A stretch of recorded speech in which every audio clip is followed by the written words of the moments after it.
Good morning, this is Shelby Law with the Great Basin Fire Potential Briefing for Thursday, September 12th, 2019. We're not looking for any significant fire potential impacts for the next couple of days, as we're just going to be seeing a general warming and drying trend across the geographic area through the first part of the weekend. When we move into Sunday, however, we'll expect gusty winds to return once again to western portions of the region, out ahead of another strong trough moving into the Pacific Northwest. Yesterday, we saw quite a bit of precipitation in eastern portions of the region, especially along the Wasatch Front. Precipitation amounts were fairly high, with some also heavy storms there in eastern Idaho. Nevada and western Idaho and southern Utah were on the dry side yesterday.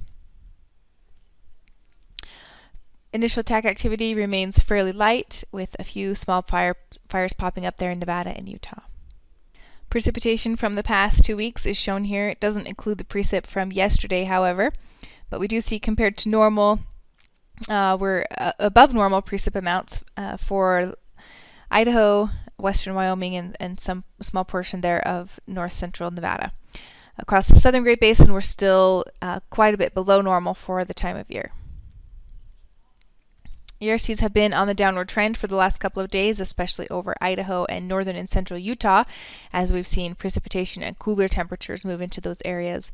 Elsewhere across Nevada and southern Utah, those values are still on the downward trend, but they're not quite as low, as the precip hasn't been as widespread in those regions.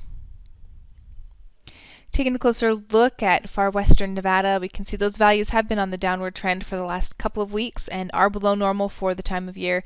But we haven't quite yet seen that really dramatic decrease that we expect to see sometime in the middle of September.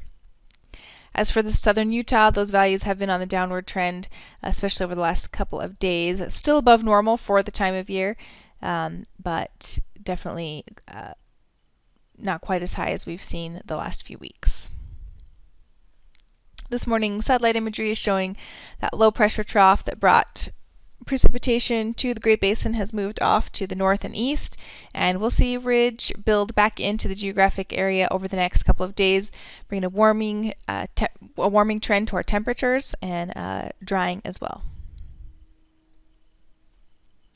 So for this afternoon, we're really looking for the dry air to be moving back into Nevada and Utah. We may still see some lingering moisture across the north today in Idaho, but for the most part drying across the area. Temperatures are still below normal for the time of year for much of Idaho and Utah, with the highs in the low to mid 70s, a little bit warmer there in western Nevada, with light winds region-wide. The trend continues for Friday with continued warming and drying. We'll see temperatures gradually warm, possibly back up to the upper 80s there in western Nevada and near 80 in Idaho and Utah. And continued warming on Saturday across the geographic area. Much of the temperatures across the valleys are going to be back up into the 80s in western Nevada, possibly the low 90s. And we may begin to see some winds pick up there in eastern Idaho and Wyoming and across the fringes of northern and western Nevada ahead of the next trough. 3-day precip totals show not much at all in the way of precipitation, as we're expecting warm and dry weather to return to the geographic area.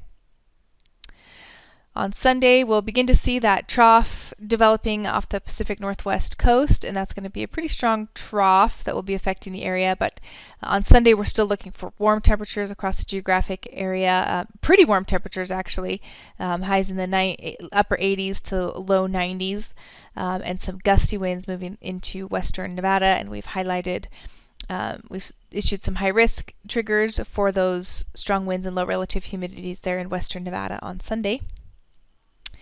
And on Monday, we expect to see the winds shift a little bit further east, so we're looking for widespread gusty winds across southern Nevada and southwest Utah on Monday ahead of that trough. And the trough looks to begin to enter the geographic area on Tuesday. We're still looking for some gusty winds out ahead of that trough. Across the far southern Nevada and southwest Utah, but we'll begin to see some showers and cooler temperatures move into the northern 2/3 of the geographic area, decreasing fire potential there once again. And on Wednesday, that trough still kind of hangs around and continues to march eastward across the geographic area. The 7-day precipitation totals are shown here. Still looking for a pretty good event there over the central Idaho Mountains and western Wyoming, with a little bit more limited precip over northern and central Nevada and across Utah. The extended forecast, taking us into September 19th to 25th, is calling for kind of near normal temperatures for the geographic area, with near normal chances for precipitation as well. And this concludes today's fire potential briefing. Please check back tomorrow for the latest updates.